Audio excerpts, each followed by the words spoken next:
On कर दीजिए भैया। गुड मॉर्निंग स्टूडेंट्स, कैसे हैं सब लोग? आज ऐसे उदास उदास कैसे लग रहे हो? दुर्गा, क्या हुआ?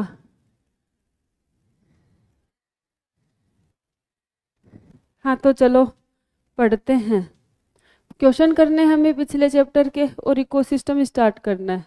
तो स्टार्ट करते हैं क्वेश्चन से। बेटा बताओ पहले क्वेश्चन का आंसर।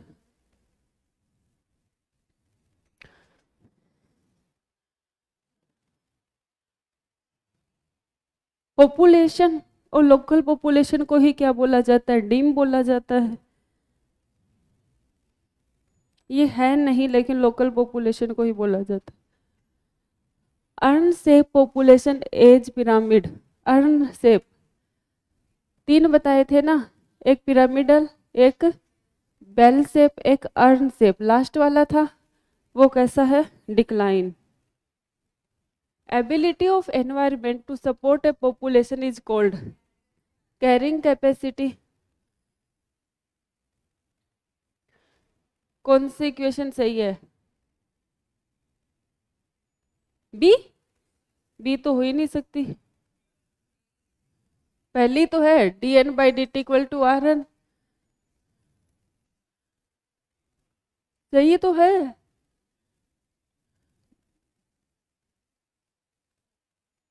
आर क्या रिप्रेजेंट करता है? Intrinsic rate of natural increase. ठीक है, next. Which is not true for J shaped pyramid. Exponential phase is prolong. सही बात है, एक्सपोनेंशियली चलती रहती है। Population never grow beyond carrying capacity, ये गलत है ना। पॉपुलेशन क्रैश अकर्स हो जाएगा जब बहुत ज़्यादा पॉपुलेशन हो जाएगी तो पॉपुलेशन क्रैश हो जाएगा। ठीक है, population seldom reaches equilibrium. Equilibrium पे भी मतलब क्या हुआ? बढ़ती गई बढ़ती गई बढ़ती गई तो क्या हुआ? नेचर अपने आप को क्या करेगा? बेटा इसको बंद कर दो। मैनेज करना चाहेगा। नेचर अपने आप को मैनेज करना चाहेगा, क्या होगा? पॉपुलेशन क्रैश तो क्या आ जाएगा? इक्विलिब्रियम आ जाएगा। इसकी क्लास आएगी ना। चलें आगे। D n by d t equal क्या हुआ? क्या है तुम्हें? ठीक हो? अब सब ऐसे कैसे लग रहे हो? मैं एक दिन क्या नहीं आई, तुम्हारे चेहरे तो एकदम से ऐसे हो गए, मुरझा गए। दो क्लास बायोलॉजी। तो वो तो कल पढ़ी थी ना बेटा, उसका आज से क्या लेना देना।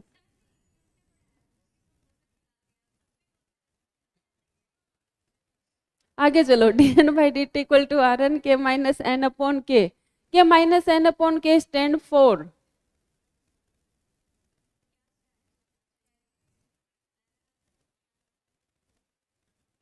कैरिंग कैपेसिटी तो के ही होता है। आर क्या होता है? इंट्रिंसिक। क्यों? एनवायरमेंटल रेजिस्टेंस तो होगा नहीं। एनवायरमेंटल रेजिस्टेंस क्यों नहीं होगा? ये मतलब कैरिंग कैपेसिटी होती है ना। कैरिंग कैपेसिटी में से एन क्या होता है?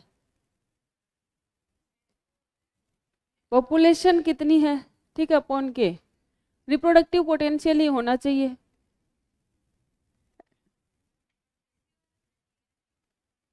एक बार इसका रिप्रोडक्टिव पोटेंशियल देख लो, फिर आगे बताते हैं तुम्हें। Which statement is not related to S shaped population curve.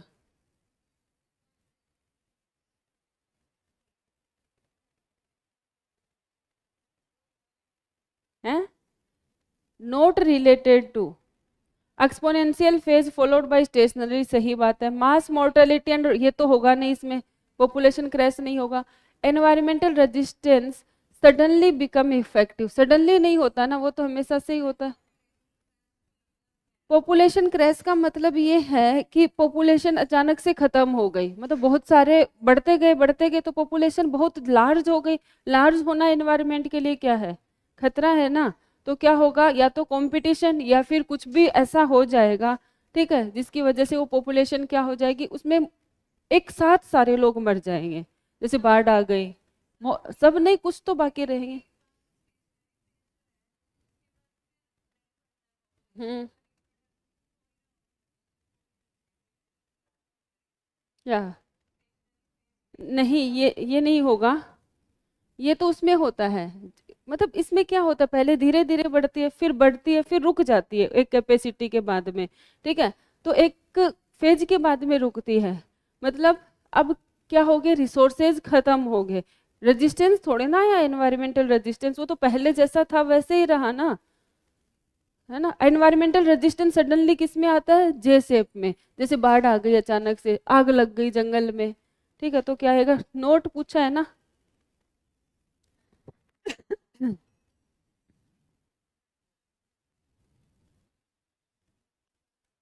Regulation of population size को रेगुलेट करेगा, ठीक है। जनरलाइजेशन ऑफ निश, ये भी सही है, ठीक है। Establishment of social hierarchy, help in speciation, speciation में तो हेल्प करेगा ही ना। कंपटीशन, कंपटीशन होगा तो क्या होगा, अडेप्टेशन।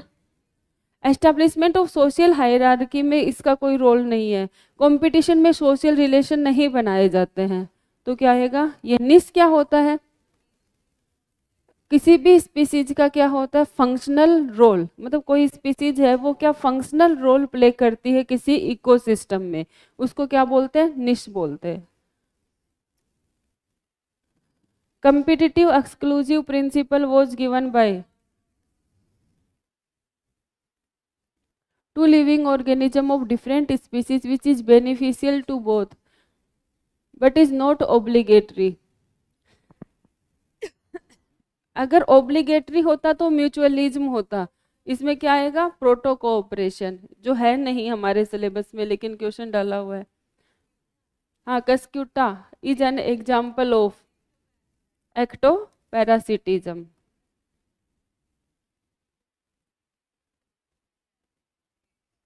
ये किसका एग्जाम्पल होगा,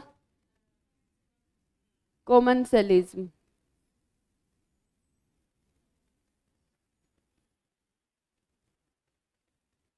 निकाल दो भाई, N t equal to N naught B plus D, mortality 250 है, इसको नेटेलिटी मान लो, फिर ठीक है, फिर तो कर लोगे। N t equal to N naught B plus D minus D plus E, B plus I minus D plus E, zero आएगा।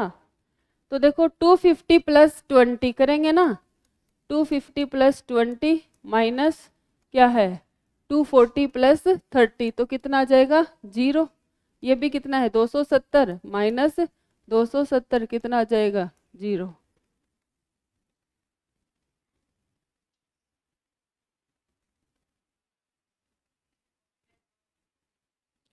कंपटीशन,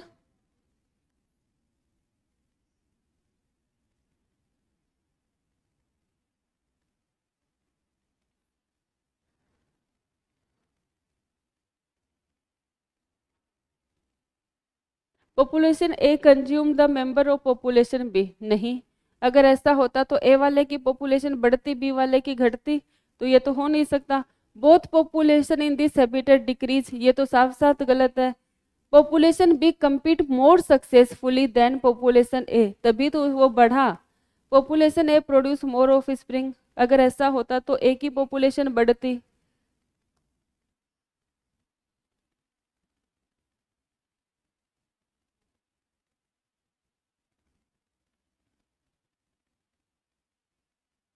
ये जीरो कब होगा, है व्हेन, हाँ बी व्हेन एन बाई के इज एग्जैक्टली 1, तो 1 में से 1 माइनस हो जाएगा जीरो, तो जीरो को किसी से भी मल्टीप्लाई करोगे तो क्या आ जाएगा, B.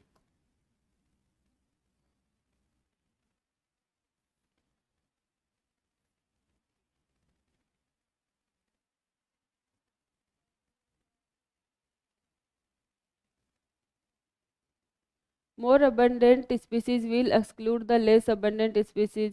No two species can occupy the same niche. D आएगा ना इसका, डी ही आएगा। यही तो बोला था कि दो क्लोजली रिलेटेड स्पीसीज साथ में नहीं रह सकती।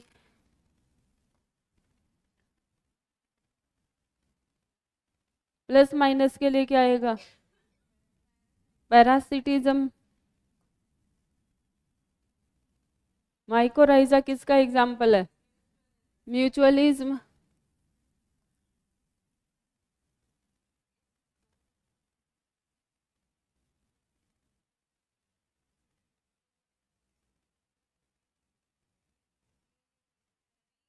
बी आएगा, के एन के बराबर होगा तभी तो। मतलब लॉजिस्टिक वो ही बात है कि वो जीरो कब आ जाएगा।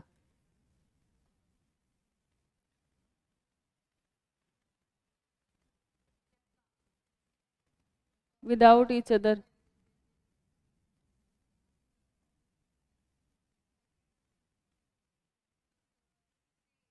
अभी बताया था functional role played by the organism. Natality refer to birth rate.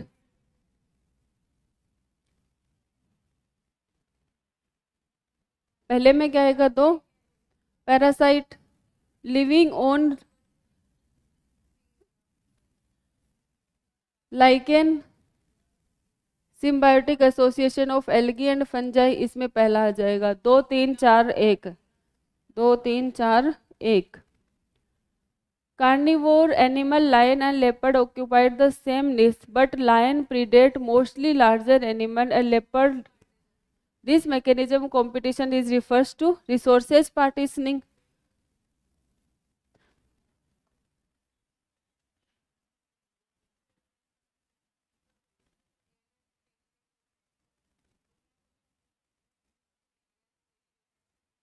Alien species इन्वेशन, वैसे ये इस चैप्टर का है नहीं। विच of following is not an attribute of A population, बाकी सब है, ये नहीं है। The impact of immigration on population density is, positive आएगा। हर्बीवोर प्लांट, हर्बीवोर्स और प्लांट का क्या रिलेशन होता है? प्रीडेशन। माइकोराइजा और प्लांट का म्यूचुअलिज्म। पहले में क्या था? 3, इसमें क्या है? 2। शिप और कैटल, शिप और कैटल कंपटीशन होगा। ऑर्किड और ट्री, तो 3 2 4 1, 3 2 4 1। Inspire of inter specific competition in nature, which mechanism the competing species might have evolved for their survival.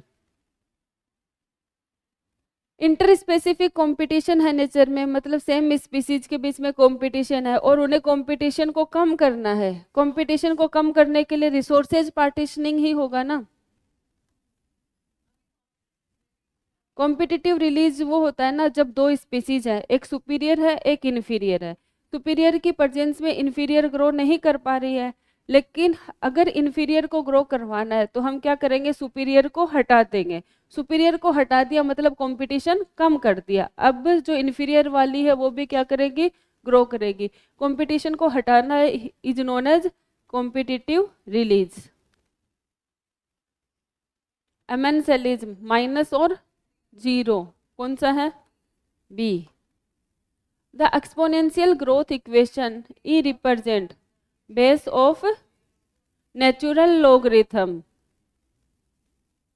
ये क्वेश्चन थे। अब चैप्टर लिखो इकोसिस्टम।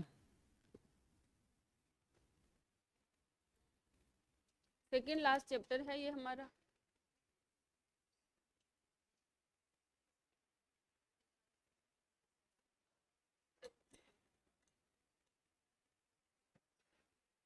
क्या बताता है? रिप्रोडक्टिव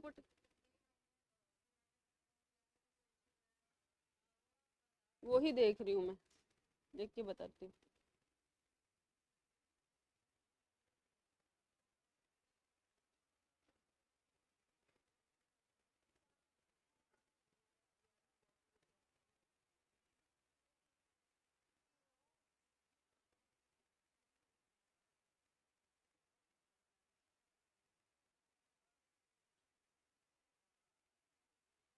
एनवायरमेंटल रेजिस्टेंस आएगा, एनवायरमेंटल रेजिस्टेंस आएगा उसका आंसर।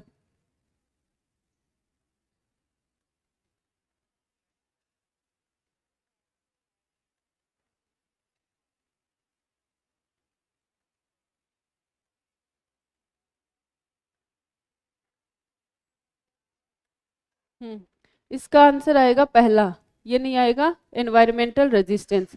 के माइनस एन अपॉन के क्या रिप्रेजेंट करेगा, एनवायरमेंटल रेजिस्टेंस। ठीक है,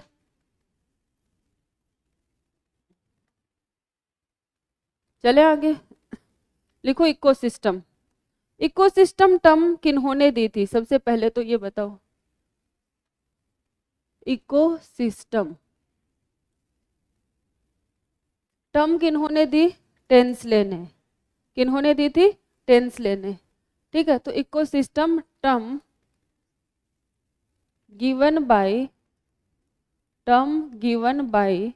टेंसले। टेंसले, स्पेलिंग देख लेना बेटा। अब इकोसिस्टम होता क्या है, व्हाट इज इकोसिस्टम, कोई बताएगा?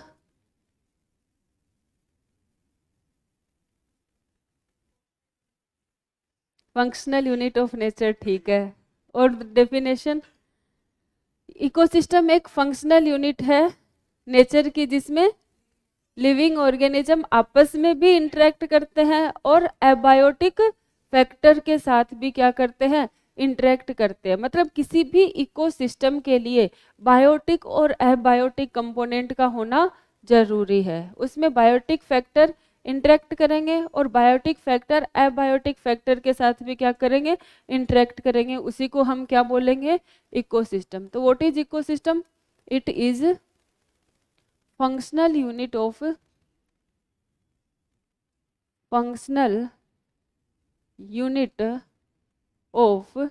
नेचर। नेचर की क्या है ये, फंक्शनल यूनिट है। Functional unit of nature in which biotic and abiotic component interact. Biotic and abiotic components interact with each other।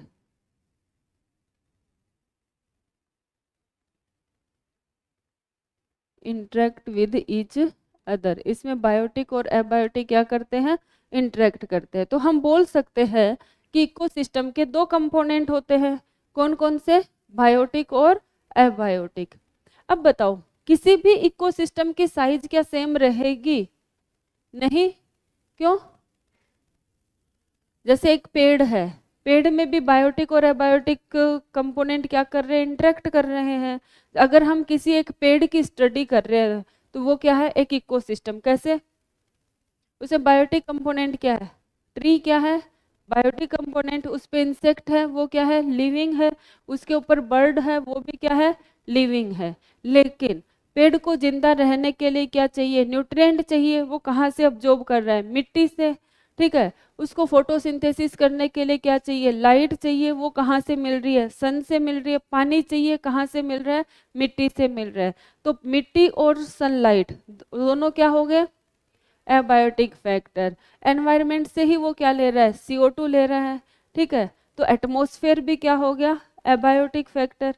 तो एबायोटिक और बायोटिक दोनों फैक्टर जहाँ पे भी इंटरेक्ट करें, उस पार्ट को हम क्या बोल सकते हैं, इकोसिस्टम। एक पेड़ भी इकोसिस्टम हो सकता है, एक पूरा बायोस्फीयर भी क्या हो सकता है, इकोसिस्टम हो सकता है। तो हम बोल सकते हैं क्या, size of ecosystem very. Size of ecosystem very, very करती है।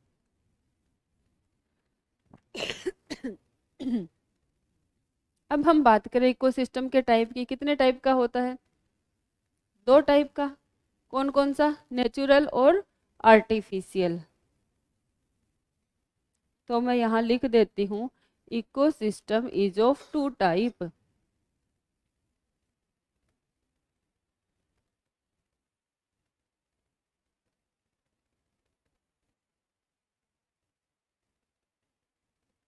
एक हो गया कौन सा, नेचुरल इकोसिस्टम। एक हो गया आर्टिफिशियल। नेचुरल क्या है, जो नेचर ने बनाया है। आर्टिफिशियल क्या है, जो इंसानों ने बनाया है।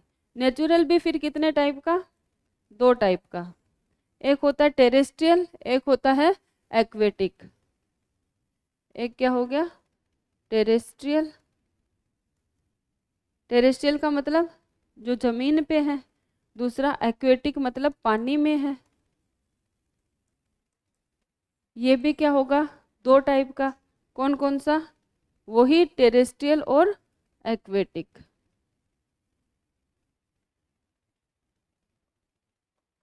टेरेस्ट्रियल एंड एक्वेटिक,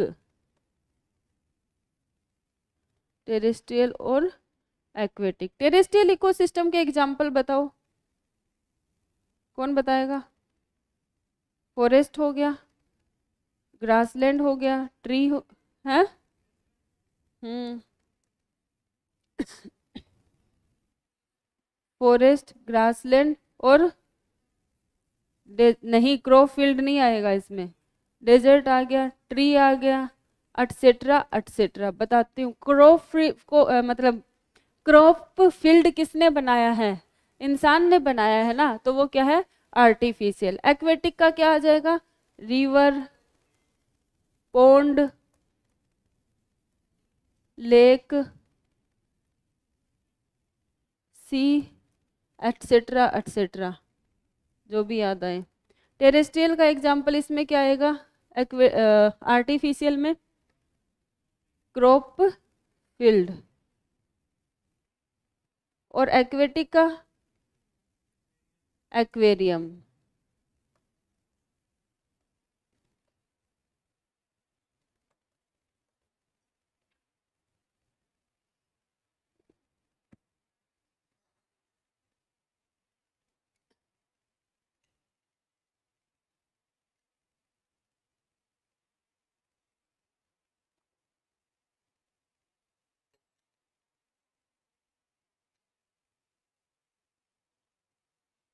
संदीप, एक दिन मैंने तुम्हें कुछ बोला था, शायद तुम्हें याद हो।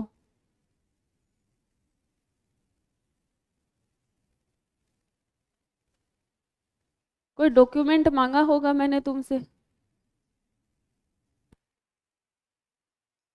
भेज देना, ले ले आना यहाँ पे, या फिर कीर्ति मैम को भेज देना।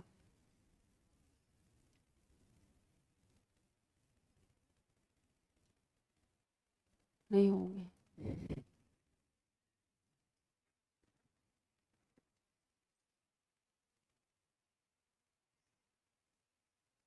मैं सोच रही हूँ कि सैटरडे, मंडे, और कौन सा डे आएगा मंडे के बाद, वेडनेसडे, मतलब मंडे वेडनेसडे सैटरडे, 3 दिन तुम्हारे टेस्ट रख दे, प्रैक्टिस टेस्ट, है ना।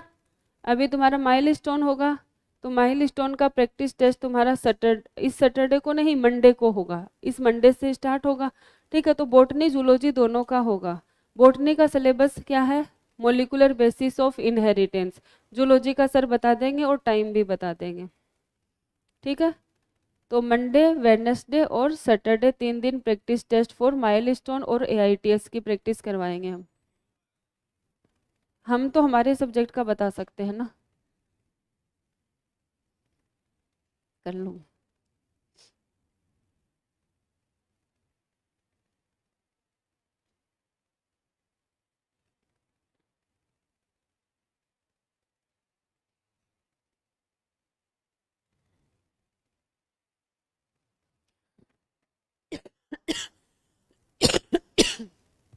चले आगे, कितना धीरे लिखते हो, तुम्हें तुम्हारी तबीयत खराब है क्या, लग रहा है। ये तुम्हें समझ आ जाता है क्या, आज वो नहीं आई, यहाँ बैठती है, क्या हुआ उसे, और तुम पढ़ रही हो, लेट आती हो तुम। हाँ, आजकल बहुत होता है बेटा, इतनी सारी बेंचेज खाली पड़ी है, घुसे पड़े हैं एक बेंच पे 5-5, आगे पीछे बैठ जाओ ताकि लिखने में आसानी रहे। एक दूसरे के कोहनी मारेंगे, देखो इधर 2 बैठे हैं, इस पे 2 बैठे हैं, 5-5 एक में घुसे पड़े हैं। अब सर्दियां खत्म हो चुकी हैं। गुड मॉर्निंग बेटा, मैं कुछ नहीं बोलूंगी। नहीं, अब मैं ऐसे भी नहीं देखूंगी। कहाँ हो रही हूँ, नहीं हो रही, छोड़ दिया। ये अभी से ये मत करो।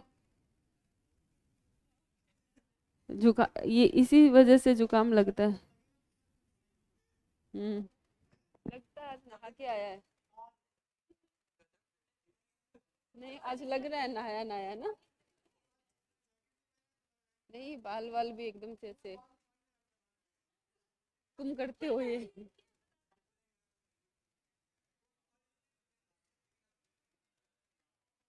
चले आगे, उठो यहाँ से, आगे चलो।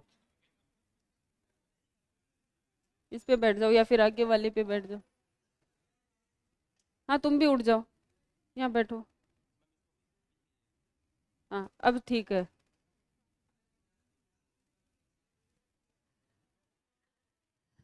चले आगे। अब देखो बेटा, इकोसिस्टम जो होता है, इकोसिस्टम का स्ट्रक्चर कौन बनाता है और फंक्शन क्या होता है। ठीक है, तो हम बात करें स्ट्रक्चर ऑफ इकोसिस्टम।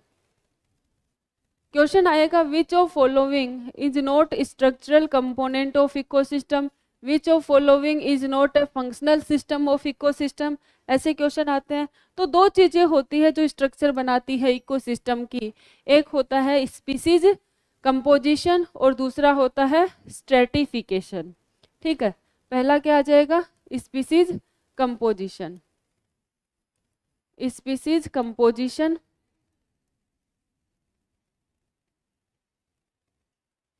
और दूसरा क्या आएगा, दूसरा क्या आएगा, अभी तो बताया, स्ट्रेटिफिकेशन। स्ट्रेटिफिकेशन। तो बताओ मेरे को, what is species composition. Species composition क्या होता है। Hmm, identification and enumeration of plant and animal species in an ecosystem. मतलब कोई इकोसिस्टम है, उसमें प्लांट स्पीसीज को हमें आइडेंटिफाई करना है, एनिमल स्पीसीज को क्या करना है, आइडेंटिफाई करना। एंड एनुमरेट, एनुमरेट का मतलब क्या होता है, उसका काउंटिंग करना।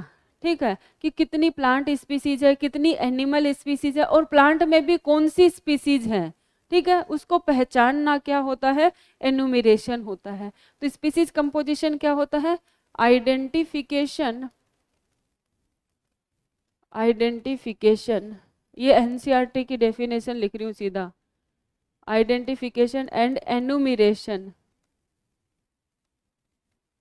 एनालिसिस करना बोल सकते हैं एक तरीके से। Enumeration of plant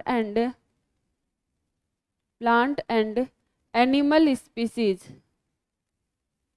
plant and animal species in an ecosystem,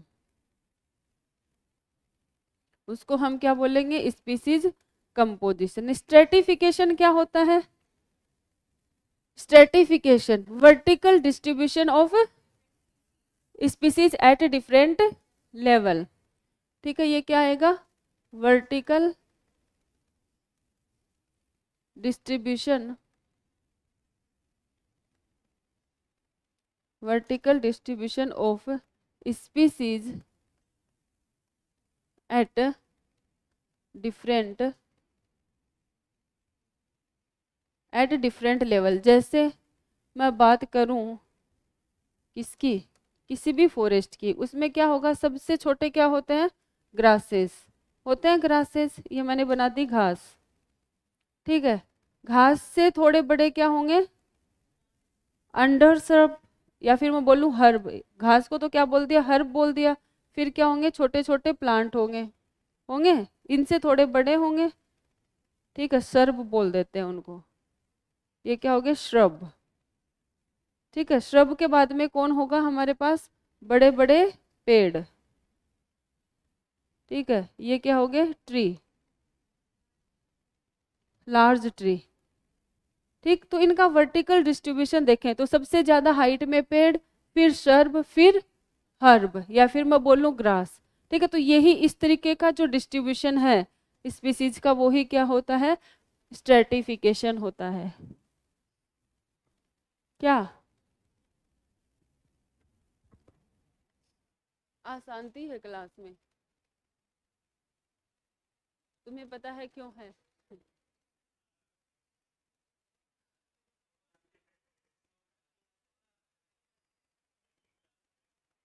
फिर ठीक है।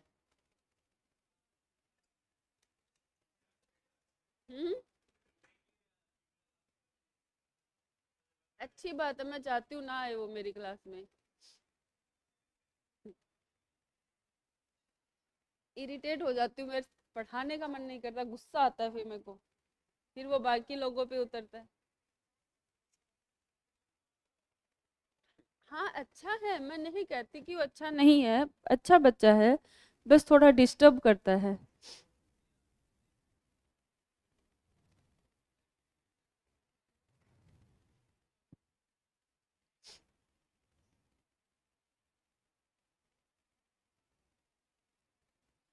लिख लिए हो? कुछ बच्चे लिख रहे हैं। आज तो रविंद्र ने भी लिख लिया है। इसने नहीं लिखा है, क्या नाम है इसका? अरे कौन सा एस है ये? महेश? राकेश?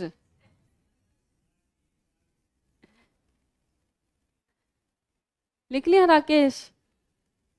है? अरे कई बार ऐसे होता है ना, याद होता है नाम, बस वो जुबान पे नहीं आता, दिमाग में होता है। जैसे कोई एग्जाम्पल हमें याद है ना, हमें पढ़ा है, लेकिन उस टाइम पे याद नहीं आता, वो ही कंडीशन हो गई। चलें आगे, स्ट्रक्चर के बाद में बात करें किसकी, function of ecosystem.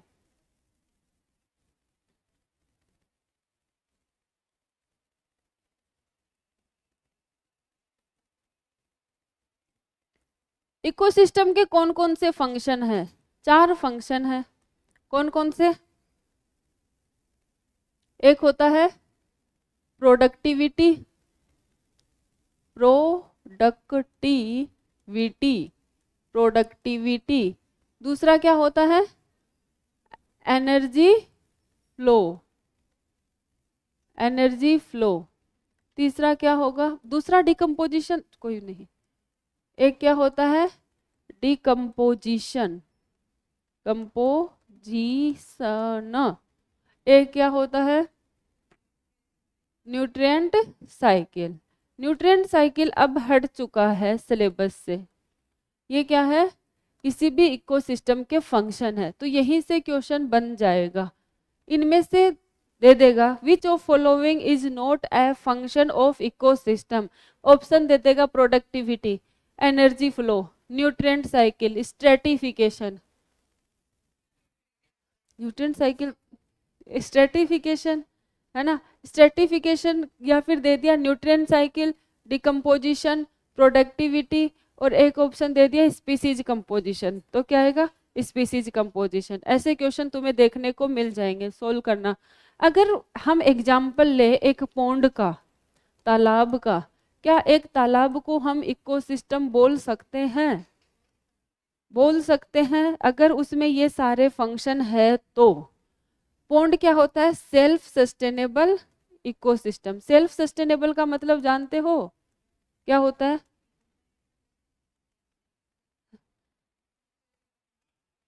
Self sustainable मतलब वो अपने आप सस्टेन्ड रह सकता है, उसको किसी दूसरे की वो नहीं है, ठीक है, मतलब ह्यूमन की जरूरत नहीं है, उसको क्या बोलते हैं? Self sustainable. जहाँ पे खड्डा है, बहुत बड़ा खड्डा है, उसमें बारिश का पानी इकट्ठा हो गया, ठीक है, बारिश का पानी इकट्ठा हो गया तो वहाँ पे एल्गी भी आ जाएंगे, वहाँ पे क्या हो जाएंगे? मच्छर मक्खी भी आ जाएंगे, वहाँ पे मेंढक भी आ जाएगा, है ना, छोटी छोटी मछलियां भी आ जाएंगी, है ना, अपने आप वो क्या हो जाएगा? एस्टेब्लिश हो जाएगा वहां पे, क्या? एक इकोसिस्टम। ऐसे तो है नहीं कि जैसे ही बारिश आई, ठीक है, वो इकोसिस्टम बन गया, ऐसा नहीं होता, उसमें थोड़ा टाइम लगता है।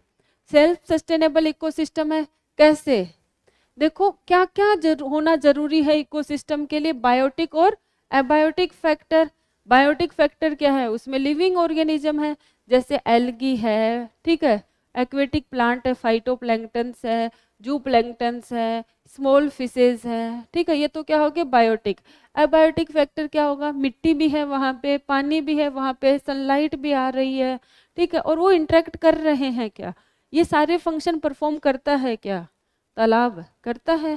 तालाब में प्रोड्यूसर, प्रोड्यूसर होते हैं ना, कौन होंगे प्रोड्यूसर्स, तालाब में प्रोड्यूसर कौन होंगे, एल्गी होंगे, या फिर मैं बोलूं फाइटोप्लैंक्टन हो गए, फाइटोप्लैंक्टन्स हो गए, एक्सेट्रा, ठीक है। फिर मैं बात करूं सीधा कंज्यूमर लिख दूं, कंज्यूमर भी होते हैं इसमें, कंज्यूमर्स में कौन आ गया, जू प्लैंक्टन आ गए, जू प्लैंक्टन आ गए, ठीक है, इसके अलावा स्मॉल फिशेज आ गए, एटसेट्रा एटसेट्रा, और भी बहुत कुछ होता है। डिकम्पोजर्स होते हैं क्या इसमें, कौन होता है डिकम्पोजर्स, बैक्टीरिया और फंजाई, बैक्टीरिया और फंजाई तो मिलेंगे ही मिलेंगे, क्योंकि उनको ग्रो होने के लिए क्या चाहिए, मॉइस्ट प्लेस चाहिए, बैक्टीरिया एंड फंजाई भी होते हैं। क्या एनर्जी का फ्लो होता है ना, प्रोड्यूसर से एनर्जी कहाँ जाएगी, कंज्यूमर के पास, ठीक है, कंज्यूमर में भी कौन है, हर्बीवोर है, कार्निवोर है, ठीक है, वो मर जाएंगे, उनका डिकम्पोजिशन हो जाएगा, वापस से प्लांट इनको क्या कर लेगा, अब्जॉर्ब कर लेगा, मतलब यहाँ पे न्यूट्रिएंट साइकिल भी होता है, न्यूट्रिएंट साइकिल भी क्या होता है, प्रेजेंट होता है। तो जो जो चीजें हमें चाहिए, प्रोडक्टिविटी, प्रोड्यूसर क्या करेंगे, प्रोडक्टिविटी प्रोड्यूस करेंगे, कंज्यूमर उसको क्या करेंगे, काम में लेंगे, मतलब प्रोड्यूसर से एनर्जी किसके पास गई है, कंज्यूमर के पास, मतलब एनर्जी फ्लो हो रहा है। बैक्टीरिया और फंजाई ने जो भी डेड पार्ट है उसको क्या कर दिया, डिकम्पोज कर दिया, प्लांट ने वापस से उसको अब्जॉर्ब कर लिया, एक से दूसरे में क्या हो रहा है, पास हो रहा है, न्यूट्रिएंट साइकिल भी है, ये सब कुछ है, इसलिए पॉन्ड क्या है, एक इकोसिस्टम। समझ गए बात को। बाकी रामायण तुम एनसीईआरटी से पढ़ के देख लो जो क्या लिखा है, महाभारत मैंने पढ़ा दिया, रामायण तुम पढ़ लो, पढ़ के देखो बेटा, मजाक की बात नहीं है।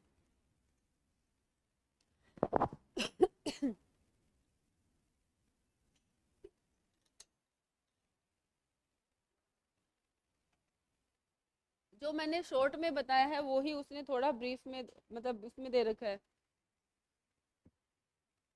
डिस्क्राइब कर रखा है, पढ़ लो, पॉन्ड वाला एग्जाम्पल जल्दी से पढ़ो, ऐसे देखो मत बेटा, पढ़ो एनसीईआरटी से।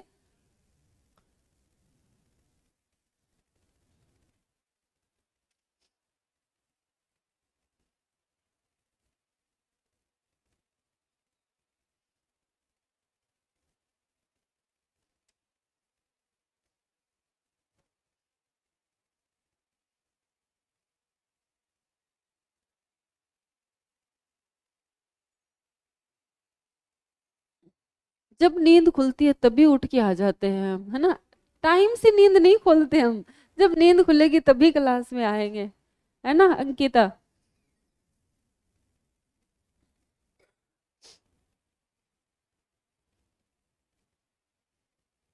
आज कुछ है क्या, सारे एक कलर के टी शर्ट कैसे पहन के आए हैं, ये भी इसी कलर की पहनी है, अंकिता भी उसी कलर की पहनी है, वो भी उसी कलर की पहना है, नहीं ये भी तो पहनी है, क्या नाम है इसका, जागृति,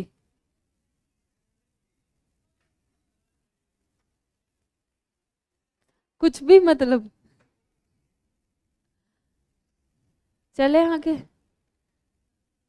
चले सुरेश,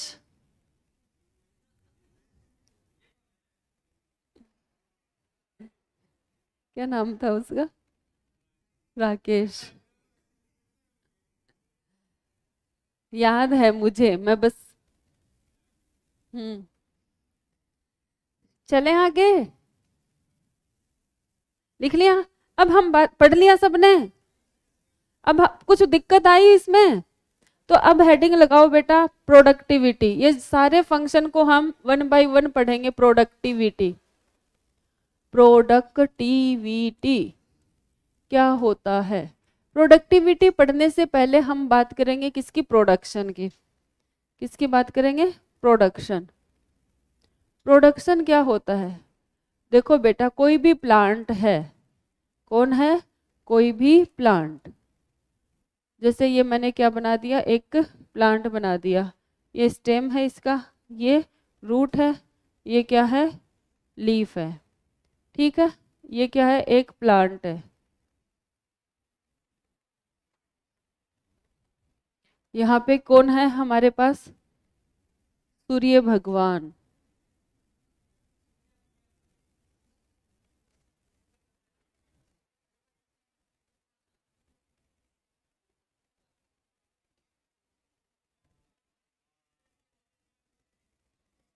ठीक है ये सूर्या भैया है। नहीं, मतलब क्या बोल रही थी मैं? सन है, सन। सूर्य भगवान बोल रही थी मैं। ठीक है, इनसे क्या आती है? सनलाइट आती है। ठीक है, क्या है कि सनलाइट। सनलाइट का यूज करके सनलाइट आएगी, और प्लांट के पास क्या है बेटा? क्लोरोफिल। प्लांट के पास क्या है? क्लोरोफिल। एटमॉस्फेयर से क्या आ गई? CO2। ठीक है, और यहाँ से क्या ऑब्जॉर्ब कर लिया? वाटर। ठीक है, और प्लांट ने क्या किया? फोटोसिंथेसिस किया ना? क्या किया? फोटोसिंथेसिस। और फोटोसिंथेसिस करके प्लांट ने क्या किया? प्रोड्यूस किया क्या? बायोमास। Produce biomass. या फिर मैं बोल लूं क्या प्रोड्यूस किया? शुगर प्रोड्यूस किया। क्या प्रोड्यूस किया? शुगर। ठीक है, तो प्लांट ने फोटोसिंथेसिस किया, उसको क्या मतलब, उसकी वजह से क्या प्रोड्यूस हुआ? शुगर प्रोड्यूस हुआ। ठीक है, तो कितना अमाउंट ऑफ बायोमास प्रोड्यूस होता है प्रोड्यूसर के द्वारा, उसको हम क्या बोलते हैं? प्रोडक्शन। प्रोडक्शन क्या होता है? Amount of biomass produced by producer in A given area in particular time. Given area में जो बायोमास प्रोड्यूस होता है उसको कहा जाता है क्या? प्रोडक्शन। अमाउंट ऑफ बायोमास का मतलब जानते हो ना? क्या होता है? हाँ, biomass produced by producer, produced by producer in given area, given area in particular time. Particular time में कितना बायोमास प्रोड्यूस करेगा उसको हम क्या बोलेंगे? प्रोडक्शन बोलेंगे। ठीक है, प्रोडक्शन की यूनिट क्या होगी बताओ? बायोमास को किस में मेजर करोगे? ग्राम में या फिर किलोग्राम में करोगे? तो क्या आएगा? ग्राम पर मीटर स्क्वायर, यही तो आएगा। ग्राम या तो किलोग्राम पर मीटर स्क्वायर बोल दो। ठीक है, या फिर क्या बोल सकते हैं? ग्राम पर मीटर स्क्वायर। एनसीईआरटी ने ग्राम पर मीटर स्क्वायर बोला है। इसी को हम क्या बोलेंगे? किलो कैलोरी पर मीटर स्क्वायर, क्योंकि इससे फूड से क्या मिल रहा है? एनर्जी मिलेगा। ठीक है, और एनर्जी की यूनिट क्या होती है? कैलोरी। किलो कैलोरी पर मीटर स्क्वायर। पर नहीं आएगा इसमें, दूसरी उसमें दिया, प्रोडक्टिविटी में दे रखा है पर ईयर। अब हम बात करेंगे किसकी? प्रोडक्टिविटी की। प्रोडक्टिविटी क्या होगा? ये जो बायोमास प्रोड्यूस हो रहा है ना, ये किस रेट से प्रोड्यूस हो रहा है? ठीक है, उसको हम क्या बोल देंगे? प्रोडक्टिविटी। ये क्या हो जाएगा? Rate of production of biomass. Rate of production of biomass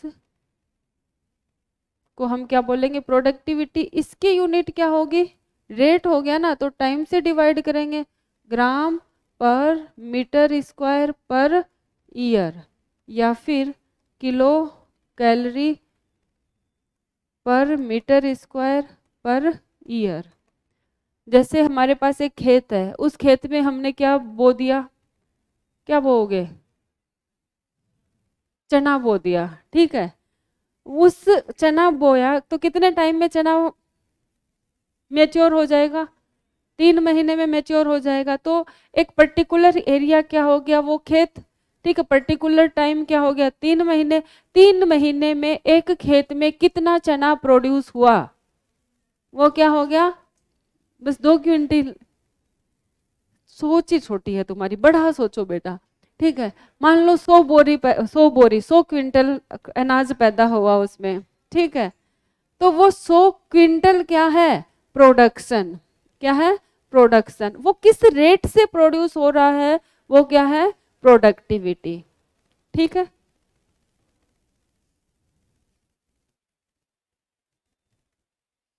क्या हुआ बेटा,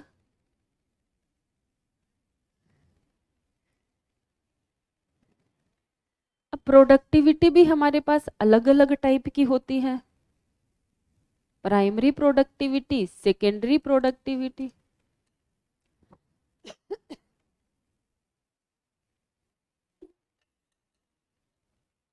एक बात पूछूं तुमसे, एक बात पूछूं तुम लोगों से, what is the difference between autotroph and heterotrophs? Autotroph खुद से खाना बनाते हैं, और हेटेरोट्रोप किसी दूसरे पे डिपेंड होते हैं खाना बनाने के लिए। मैं तो खुद से ही बनाती हूँ, हम तो खुद से ही मतलब मोस्ट ऑफ लोग खुद से ही खाना बनाते हैं। तो ऑटोट्रोफ नहीं हुए, मैं मतलब एक्चुअल डिफरेंस बताओ मेरे को, ऑटोट्रोप और हेटेरोट्रोप। फोटोसिंथेसिस करके फूड बनाते हैं, और अरे हम बनाते क्यों नहीं है, हम बाहर से जो खाते हैं, अमीनो एसिड खाते हैं, हमारी बॉडी में प्रोटीन बनती है कि नहीं बनती है, बनती है ना। हम शुगर खाते हैं, ग्लाइकोजन बनता है कि नहीं बनता है, बनता है ना। लिविंग मैटर खाते हैं, बना बनाया हुआ खाते हैं, मतलब एक पर्टिकुलर वर्ड है जो डिफरेंस है। ये क्या कर रहा है, कार्बन डाइऑक्साइड क्या है, कौन सा मॉलिक्यूल है, ऑर्गेनिक की इनऑर्गेनिक, इनऑर्गेनिक। ये क्या है, इनऑर्गेनिक। जो इनऑर्गेनिक मॉलिक्यूल को यूज करके ऑर्गेनिक मॉलिक्यूल बनाते हैं, वो क्या होते हैं, ऑटोट्रोफ, ठीक है। एमिनो एसिड क्या है, ऑर्गेनिक मॉलिक्यूल। प्रोटीन क्या है, ऑर्गेनिक मॉलिक्यूल। जो एक ऑर्गेनिक मॉलिक्यूल को दूसरे ऑर्गेनिक मॉलिक्यूल में कन्वर्ट करते हैं, वो क्या होते हैं, हेटेरोट्रोफ। ये मैंने यहाँ क्यों बताया है, क्योंकि यहाँ पे हम सेकेंडरी प्रोडक्टिविटी पढ़ेंगे। सेकेंडरी प्रोडक्टिविटी में क्या दे रखा है, amount of organic matter produced by consumer, ठीक है। ऑर्गेनिक मैटर कितना प्रोड्यूस करेगा, और अभी मैंने कंज्यूमर क्या है, हेटेरोट्रोप है, ठीक है। और हेटेरोट्रोप क्या होते हैं, जो एक ऑर्गेनिक मैटर को दूसरे ऑर्गेनिक मैटर में कन्वर्ट कर देते हैं, इसलिए बताया है मैंने, ठीक है। अब हम बात करते हैं किसकी, प्रोडक्टिविटी के टाइप की। ये दिखाई नहीं दे रहा ना,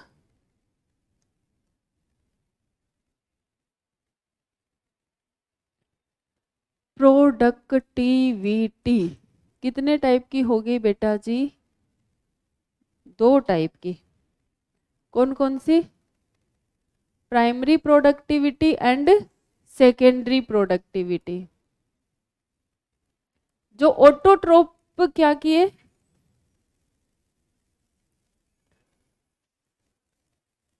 जो ऑटोट्रोप खाना बनाते हैं ना, वो क्या होती है, प्राइमरी प्रोडक्टिविटी। और जो हेटेरोट्रोप खाना बनाते हैं, वो क्या होती है, secondary productivity.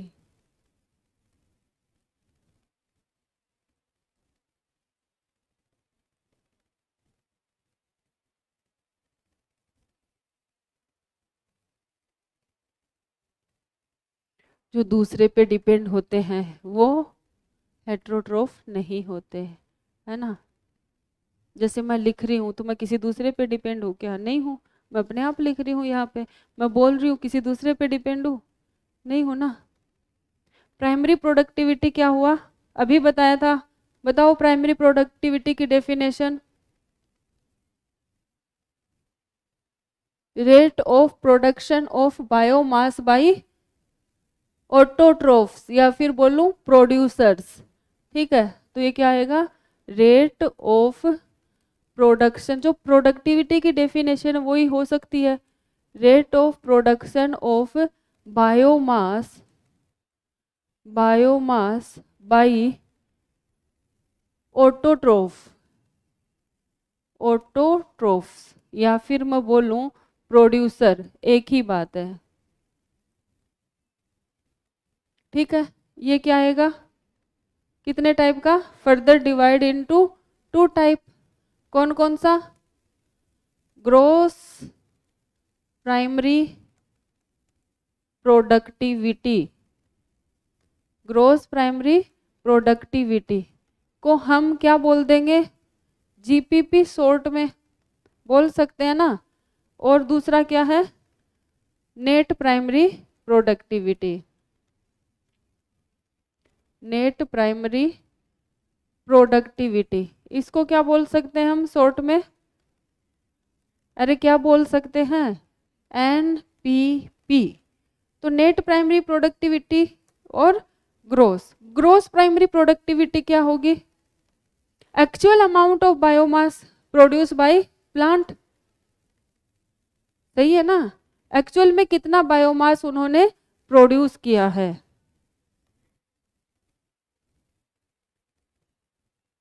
Actual amount of, क्या हो गया बेटा? Biomass produced by producer, produced by producer. अब मेरे को एक बात बताओ, जितना प्लांट ने प्रोड्यूस किया है क्या उतना सारा का सारा वो किसी दूसरे को दे देगा? नहीं देगा ना। तो उसमें से कुछ क्या होगा? वो यूज कर लेगा। किसमें? मेटाबॉलिज्म में।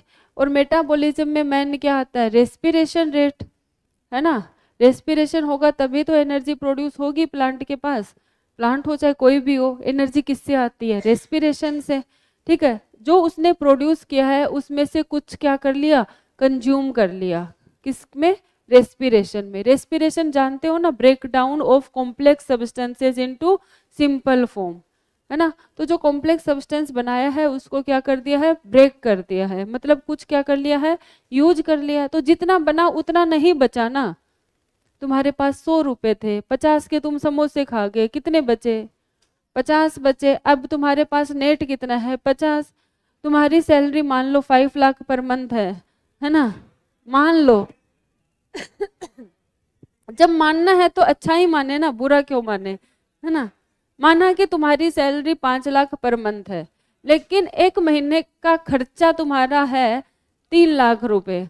ठीक है, महीने का खर्चा कितना है? 3 लाख रुपए। तो तुम्हारे पास सेविंग कितनी बची? 2 लाख। बस वो ही है। ये क्या है? नेट प्राइमरी प्रोडक्टिविटी क्या होगा? एनपीपी इक्वल टू क्या आ जाएगा? जो है उसमें से जो खर्च हो गया है वो क्या हो जाएगा? Net primary productivity. R R क्या है? Respiratory rate.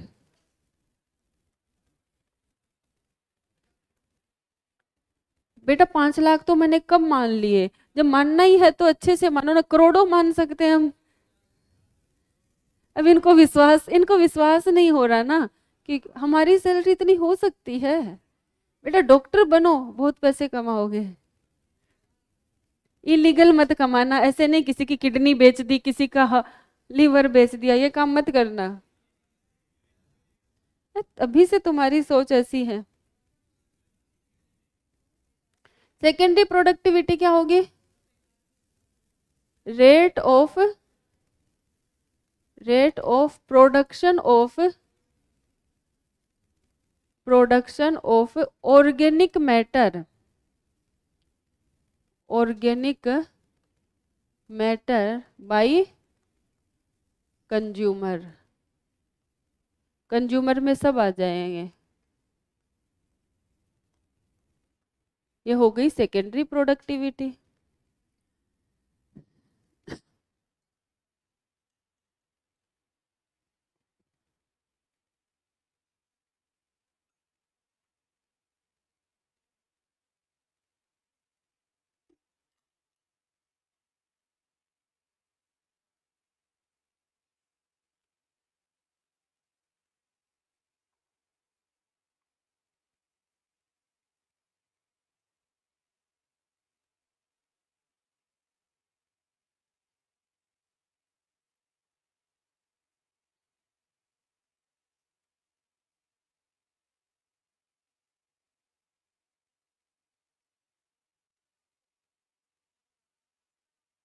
हाँ, क्योंकि एक जीनोम में 23 क्रोमोजोम होते हैं। हमारे जीनोम में haploid set of chromosome is known as genome.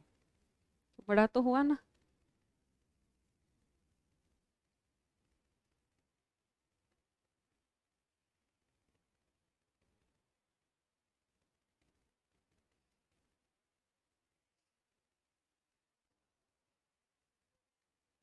तुम लोग बात करके पहन गए हो क्या सेम कलर? कुछ गड़बड़ तो नहीं है ना इसमें?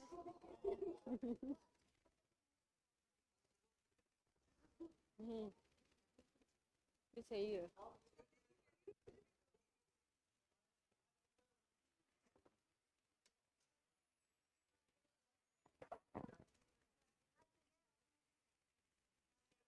सूर्य भैया सॉरी, वो मैं ऐसे मतलब वो सूर्य सूर्य भगवान बना रही थी मैं, तो मैं सूर्य भगवान बोलने वाली थी तो गलती से सूर्य भैया निकल गया। ये लोग सूर्य भैया कर रहे थे तो मेरे मुंह से निकल गया।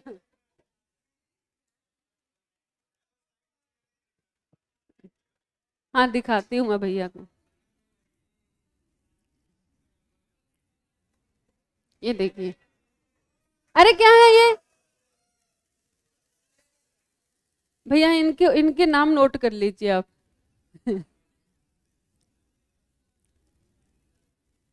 भैया तुम्हें कुछ कहते नहीं, इसका मतलब ये नहीं है कि तुम कुछ सर पे चढ़ोगे।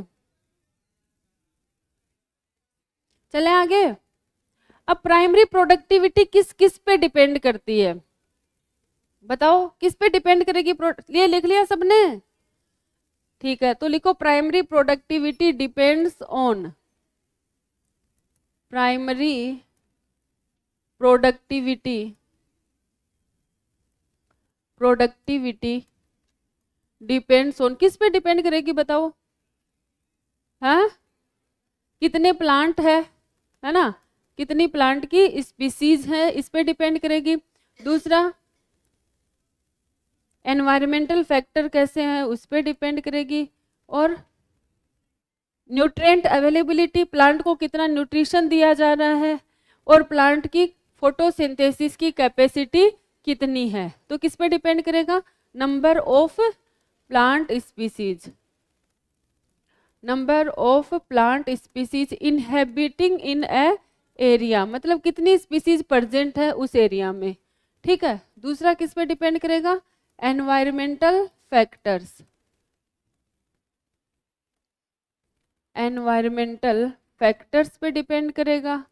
ठीक है, तीसरा किस पे डिपेंड करेगा बताओ? Nutrient availability, nutrient availability, availability. ठीक है, और किस पे डिपेंड करेगा? Capacity of photosynthesis, capacity of photosynthesis, plant की फोटोसिंथेसिस करने की कैपेसिटी कितनी है। ठीक है, अब मेरे को बताओ कि कोई भी इकोसिस्टम है, ठीक है, उसमें कोई भी इकोसिस्टम है, उसमें क्या होता है, कितने प्लांट है और कितने एनिमल है? हम्म मतलब प्लांट एनिमल नहीं, कोई भी इकोसिस्टम है। अगर हम एक पूरे बायोस्फीयर को इकोसिस्टम मान लें, ठीक है, पूरे बायोस्फीयर को क्या मान ले, इकोसिस्टम मान ले, तो ज्यादा कौन सा हैबिटेट है, एक्वेटिक है कि टेरेस्ट्रियल? एक्वेटिक है। ऑलमोस्ट 70% क्या है, ओशियंस है। 70% एरिया को कौन कवर करता है, ओशियन। 30% एरिया को कौन करता है, टेरेस्ट्रियल हैबिटेट। ठीक है, तो देखो टेरेस्ट्रियल एरिया कम है, एक्वेटिक एरिया क्या है, ज्यादा है, लेकिन फिर भी प्रोडक्टिविटी कहाँ पे ज्यादा है, टेरेस्ट्रियल पे एज कंपेयर टू एक्वेटिक। तो प्रोडक्टिविटी कितनी है टोटल, 170 बिलियन टन। कितनी है, 170 बिलियन टन। किसकी है ये, बायोस्फीयर की। ठीक है, इसमें से भी ओशियन की, और मैं बात करूं किसकी, टेरेस्ट्रियल की। टेरेस्ट्रियल पे प्रोडक्टिविटी कितनी है बेटा,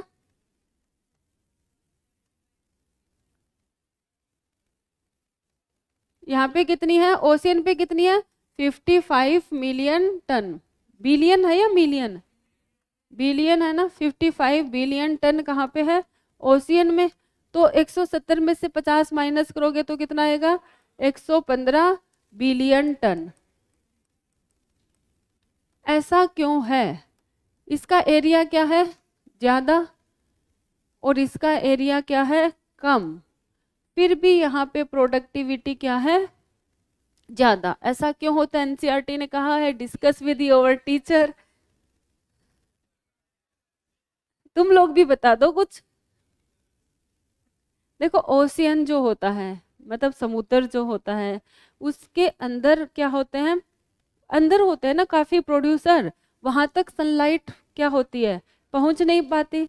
लेकिन जो टेरेस्ट्रियल हैबिटेट होता है वहां पे प्रॉपर सनलाइट क्या होती है, अवेलेबल होती है। और जितनी सनलाइट तुमने पढ़ा होगा, मतलब आगे भी पढ़ेंगे बायोडाइवर्सिटी में, कि कोई भी मतलब प्रोडक्टिविटी है, प्रोडक्टिविटी के लिए किसका होना जरूरी है, सनलाइट का होना जरूरी है। ज्यादा स्पीसीज ट्रॉपिकल एरिया में क्यों है, क्योंकि वहां पे सनलाइट क्या है, इजीली अवेलेबल है।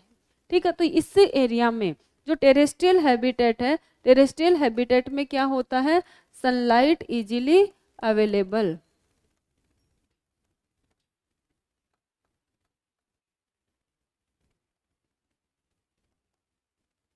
और सनलाइट क्या होती है, नेसेसरी होती है किसके लिए, प्रोडक्टिविटी के लिए, प्रोडक्शन के लिए, नेसेसरी फॉर प्रोडक्शन। क्यों, प्रोडक्शन कब होगा, जब क्या होगा, फोटोसिंथेसिस। अब प्रोडक्टिविटी को पढ़ के देख लो बेटा, फिर अगला फंक्शन स्टार्ट करेंगे, एनर्जी फ्लो। एनसीईआरटी से रीड कर लो जल्दी से।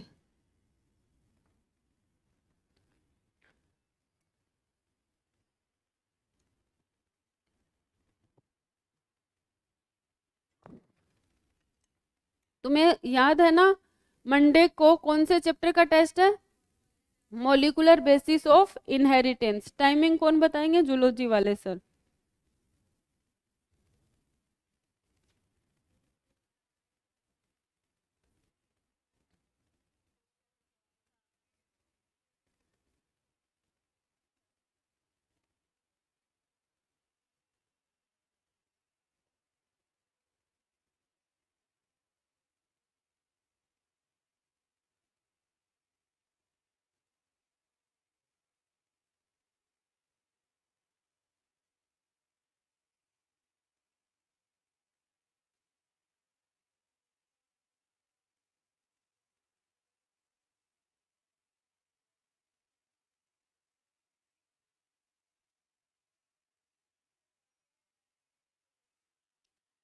जल्दी बेटा, रीडिंग लगाने के लिए कहा है, बात करने के लिए नहीं कहा है तुम लोगों को मैंने।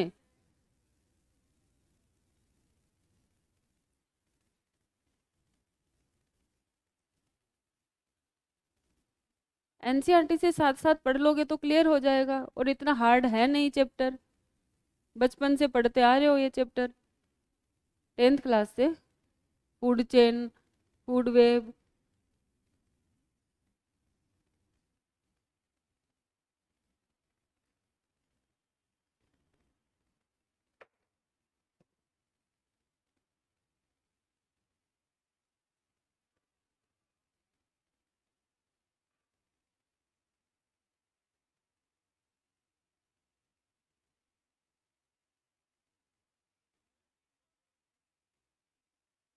है? किसकी पॉपुलेशन?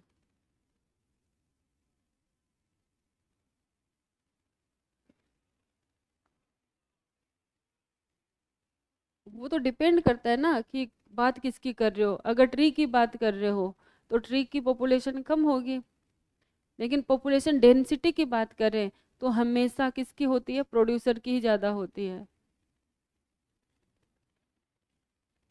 पॉपुलेशन डेंसिटी प्रोड्यूसर की ही तो ज़्यादा होगी, लेकिन एक्वेटिक इकोसिस्टम की बात कर रहे हो तो उल्टा हो जाता है।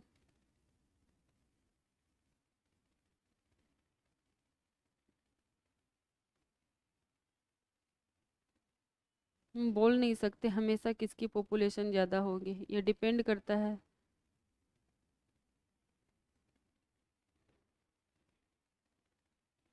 कहाँ?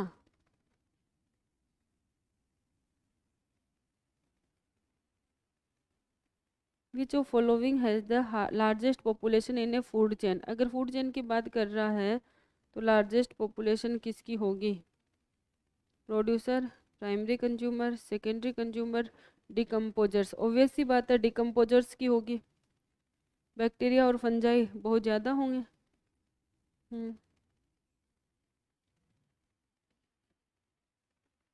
चले, पढ़ लिया बेटा सबने? अरे पढ़ लिए हो? सही सही बताओ, सीरियसली किस किसने पढ़ा है? काफी बच्चे हैं। चलो आगे चलते हैं। डिकम्पोजिशन, नेक्स्ट हेडिंग लगाइए, डिकम्पोजिशन। डिकम्पोजिशन क्या होता है बेटा जी? डिकम्पोजिशन क्या होता है? क्या होता है डिकम्पोजिशन? हेडिंग लगाओ।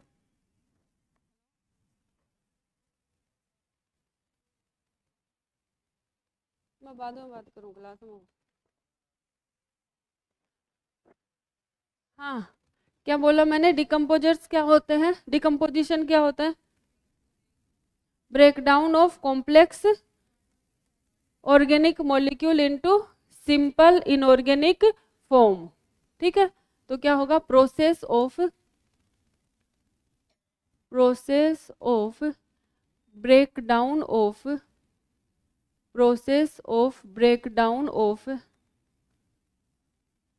breakdown of complex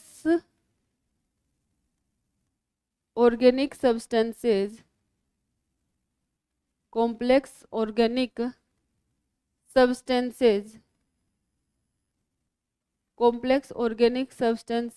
into simple inorganic form. Simple inorganic is known as, क्या बोलेंगे इसको? डिकम्पोजिशन। डिकम्पोजिशन। अब डिकम्पोजिशन होगा किसका? डेट्राइटस का। मतलब जिन सब्सटेंसेस का क्या होता है? डिकम्पोजिशन होता है, उसको हम क्या बोलते हैं? डेट्राइटस। डेट्राइटस क्या क्या हो सकता है? पेड़ की सूखी पत्तियां हो सकती है, पेड़ की छाल हो सकती है, ठीक है। इसके अलावा डेड, हाँ, dead remains of plant and animal बोल सकते हैं, उसको हम क्या कहते हैं? डेट्राइटस। तो क्या होता है? डेट्राइटस क्या होता है? सब्सटेंसेस दैट अंडरगो डिकम्पोजिशन, जिसका डिकम्पोजिशन होगा उसको हम क्या बोलेंगे? डेट्राइटस। या फिर मैं बोलूं dead remains of plants and animals like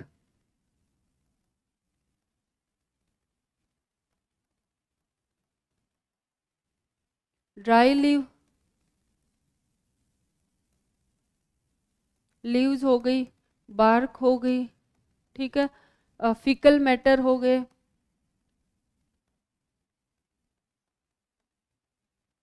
etcetera etcetera, ठीक है। डिकम्पोजिशन कितने स्टेप्स में कंप्लीट होता है, कौन कौन से स्टेप इन्वॉल्व होते हैं डिकम्पोजिशन में? तो स्टेप्स की बात करें हम, कितने स्टेप है? 4। सबसे पहला क्या है? क्या है? फ्रेगमेंटेशन। सबसे पहला क्या होगा? फ्रेगमेंटेशन। दूसरा लीचिंग, फ्रेगमेंटेशन। दूसरा है लीचिंग। और तीसरा क्या है? शायद 5 होंगे। तीसरा क्या होगा? कैटाबोलिज्म। चौथा क्या होगा? ह्यूमिफिकेशन। ह्यूमिफिकेशन। और 5वां मिनरलाइजेशन। तो 5 हो गए ना? मिनरलाइजेशन कितने स्टेप होते हैं? 5। कौन कौन सा?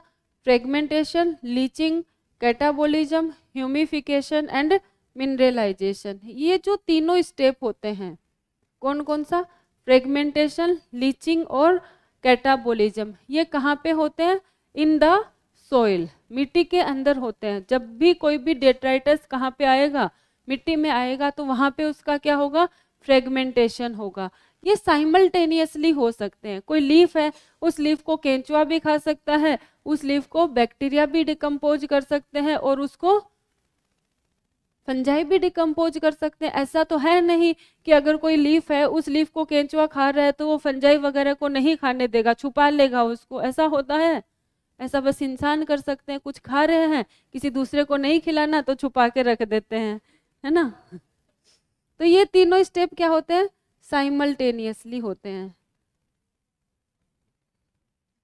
अकर्स साइमल्टेनियसली मतलब साथ साथ,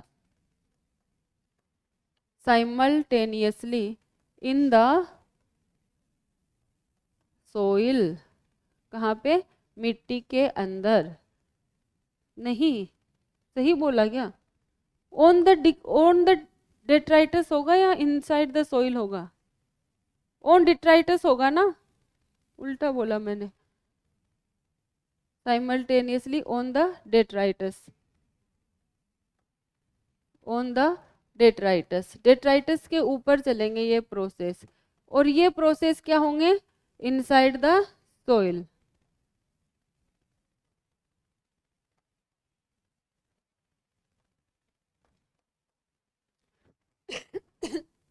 अब पढ़ लें इनको 1 बाय 1।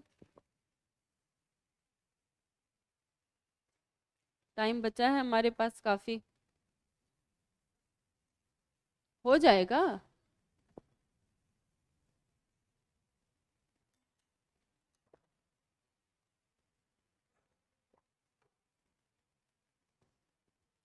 लिख लिया तुम लोगों ने? लिखो तो। वो लग रहा है 5 मिनट तो तुम लोग लिखने में ही खा जाओगे।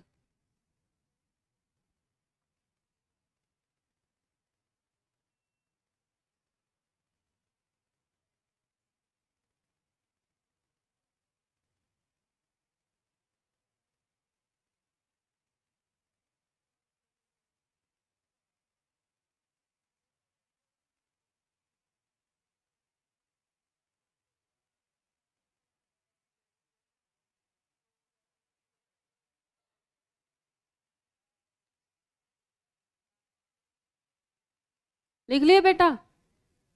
अरे लिख लिए? कितना धीरे लिखते हो।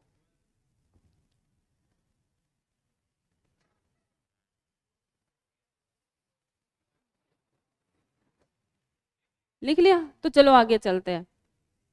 ये देखो हमारे पास एक पेड़ है। ये क्या है? पेड़। सुंदर सा पेड़ बनाऊंगी मैं।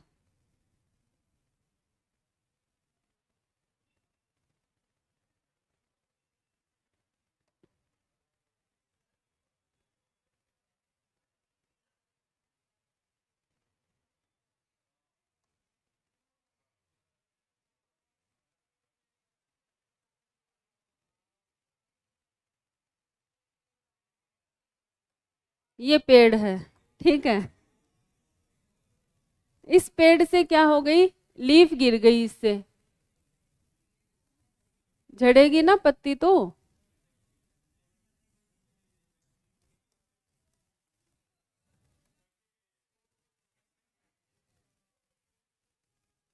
क्या हो गया?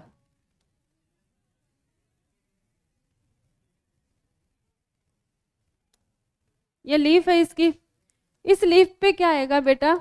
केंचुआ आ गया। अब केंचुआ मेरे से ऐसा ही बनेगा, फ्रेगमेंटेड एनिमल है। अर्थवर्म, ये क्या है? अर्थवर्म। ये क्या है बेटा? अर्थवर्म। ठीक है, अर्थवर्म इस लीफ को क्या करेगा? छोटे छोटे टुकड़ों में तोड़ देगा। उसको हम क्या बोलेंगे? फ्रेगमेंटेशन। क्या हो गया? फ्रेगमेंटेशन। फ्रेगमेंटेशन में क्या हुआ? Breakdown of detritus by earthworm. समझ गए? लिखूं इसको? समझ गए, ठीक है। अब जरूरी थोड़ा है कि इसके ऊपर ये अर्थवर्म आया तो इस पे बैक्टीरिया नहीं आ सकते। इस पे ये बैक्टीरिया आ गए गुलाबी कलर के। क्या है? बैक्टीरिया। ठीक है, और इस पे फंगस भी है। फंगस कैसा होता है? ब्लैक मोल्ड होता है या फिर वाइल्ड मोल्ड होता है ना। ये फंगस भी इसको क्या कर रहा है? डिकम्पोज कर रहा है। इस प्रोसेस को हम क्या बोल देंगे? कैटाबोलिज्म। क्या बोलेंगे? कैटाबोलिज्म। कैटाबोलिज्म क्या होता है? Breakdown of food by, breakdown of detritus by bacteria and fungi. Breakdown of detritus by bacteria and fungi. Bacteria and fungi. ठीक है, अब इन्होंने क्या किया? तोड़ दिया इसको। बैक्टीरिया ने भी तोड़ दिया, फंजाई ने भी तोड़ दिया, अर्थवर्म ने भी इसको क्या कर दिया? छोटे छोटे छोटे छोटे छोटे छोटे पार्टिकल में इस पत्ती को तोड़ दिया। ठीक है, इसका कुछ पार्ट, इतना पार्ट बना मान लो, तो इसका कुछ पार्ट कहाँ चला जाएगा? सोइल होराइजन में। कहाँ चला जाएगा? सोइल होराइजन में। ठीक है, कौन सा पार्ट जाएगा? जो क्या है? वाटर सोल्यूबल है। ठीक है, ये पार्ट क्या है? वाटर सोल्यूबल है। वाटर सोल्यूबल पार्ट कहाँ चला गया? सोइल होराइजन में। और इसका सोइल होराइजन में जाना ही क्या होता है? लीचिंग होता है। और ये जो सोइल होराइजन में गया है, ये क्या है? Unavailable biomass. अनअवेलेबल मतलब सोइल की अलग अलग जोन होती है, ए जोन, बी जोन।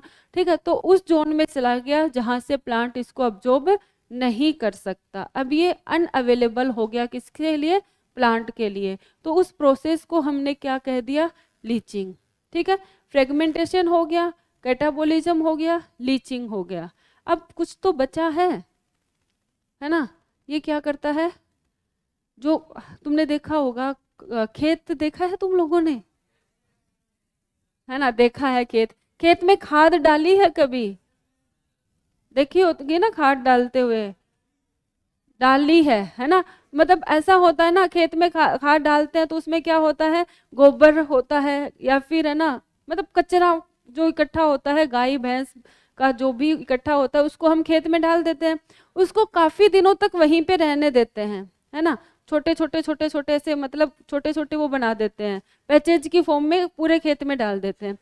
फिर काफी दिनों बाद हम क्या करते हैं? उसको पूरे खेत में मिला देते हैं। मिला देते हैं ना। क्यों इतने दिनों तक वेट क्यों करते हैं? ताकि उसमें ये हो जाए, फ्रेगमेंटेशन हो जाए, कैटाबोलिज्म ये सब हो जाए। ठीक है, फिर उसको हम क्या कर देंगे? सोइल में मिक्स कर देंगे। जब सोइल में मिक्स करेंगे तो सोइल कैसी हो जाएगी? डार्क कलर की, अमोर्फस। ठीक है, डार्क कलर अमोर्फस सब्सटेंस जो डिपोज हो जाएगा किसके ऊपर? सोइल के सरफेस पे। उसको हम क्या बोलेंगे? ह्यूमस बोलेंगे। और ह्यूमस के बोलने के प्रोसेस, बनने के प्रोसेस को हम क्या बोलेंगे? Dark colour amorphous colloidal substance बन जाएगा, उसको हम क्या कहेंगे? ह्यूमस। और ह्यूमस के बनने के प्रोसेस को क्या कहेंगे? ह्यूमिफिकेशन। तो यहाँ पे क्या बनेगा? अगले स्टेप में ह्यूमस बनेगा। तो ह्यूमस क्या होता है? Dark coloured dark coloured, amorphous का मतलब तो तुम जानते ही हो, अमोर्फस कोलोइडल सब्सटेंस क्या होता है, मेरे को भी बताओ अमोर्फस का मतलब। अरे बताओ, दो तरीके के सॉलिड पढ़ते हो ना, क्रिस्टलाइन और अमोर्फस। क्या होता है अमोर्फस? क्रिस्टलाइन तो टाइटली पैक होता है, जिसमें पैकिंग क्या होती है बहुत ज्यादा होती है, और जिसमें पैकिंग क्या होती है कम होती है, मतलब सॉलिड होके भी सॉलिड नहीं है, वो क्या होता है? अमोर्फस। ह्यूमिफिकेशन क्या होगा? ह्यूमिफिकेशन क्या होगा? Process of formation of humus, process of formation of humus is known as humification. बन गया ह्यूमस, बन गया। अब ह्यूमस में भी कुछ ऐसे मॉलिक्यूल रह जाते हैं जिनको हमें क्या करना पड़ता है? तोड़ना पड़ता है। उसको हम क्या कह देते हैं? मिनरलाइजेशन। मिनरलाइजेशन में क्या होता है बताओ? अरे लीफ क्या हुई? छोटे छोटे टुकड़ों में टूट गई, फ्रेगमेंटेशन या फिर वाटर सोल्यूबल। वो टुकड़े कहाँ चले गए? सोइल होराइजन में। उसको क्या बोल दिया? लीचिंग। क्या बन गया? ह्यूमस। ह्यूमस में भी कुछ पार्ट ऐसा होता है, मतलब जो अभी भी मिनरल की फॉर्म में नहीं टूटा है। जैसे ग्लूकोज है, ग्लूकोज पहले, ग्लूकोज को किस में कन्वर्ट होना है? पहले कार्बन डाइऑक्साइड और वाटर में टूटेगी, फिर वो किस में टूटेगी? कार्बन, हाइड्रोजन, ऑक्सीजन में टूटना क्या होगा? मिनरलाइजेशन। ठीक है, जो भी सब्सटेंसेस है उनका मिनरल की फॉर्म में कन्वर्ट होना क्या होगा? मिनरलाइजेशन। एनसीईआरटी ने क्या बोला है?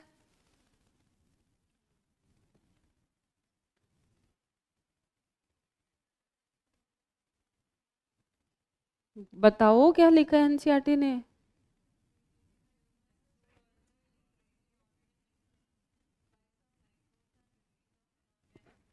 बस इसमें क्या होगा? ह्यूमस क्या हो जाएगा? डिग्रेड हो जाएगा। किसकी हेल्प से? माइक्रोब्स की हेल्प से। किसमें? Into inorganic, inorganic nutrient. अब यहाँ इनऑर्गेनिक सब्सटेंस नहीं बोला, इनऑर्गेनिक न्यूट्रिएंट बोला है। ठीक है, कार्बन, हाइड्रोजन, ऑक्सीजन, नाइट्रोजन, इन सब में क्या हो जाएगा? कन्वर्ट हो जाएगा। उसी को हम क्या बोल लेंगे? मिनरलाइजेशन। और इस पूरे प्रोसेस को हम क्या बोल देंगे? डिकम्पोजिशन। ठीक है, कोई दिक्कत इसमें? अब डिकम्पोजिशन को पढ़ के देख लेना। डिकम्पोजिशन को कौन कौन से फैक्टर अफेक्ट करते हैं ये हम पढ़ेंगे नेक्स्ट क्लास में। टाइम हो गया है। हाँ, ह्यूमस का ही होगा।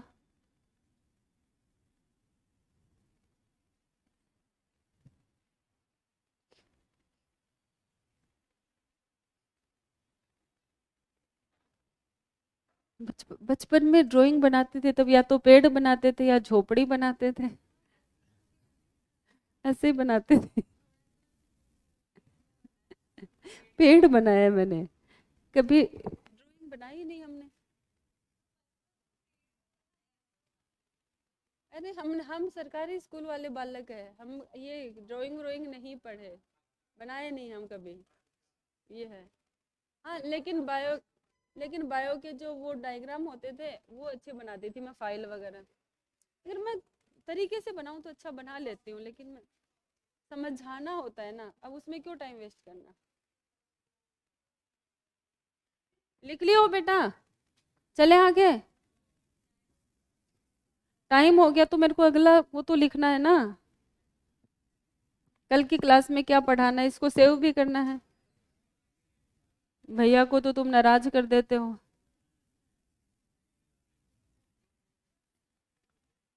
अरे लिख लिया? महेश,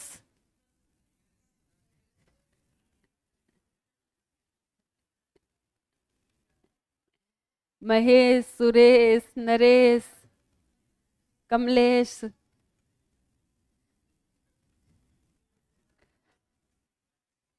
राकेश, राजेश,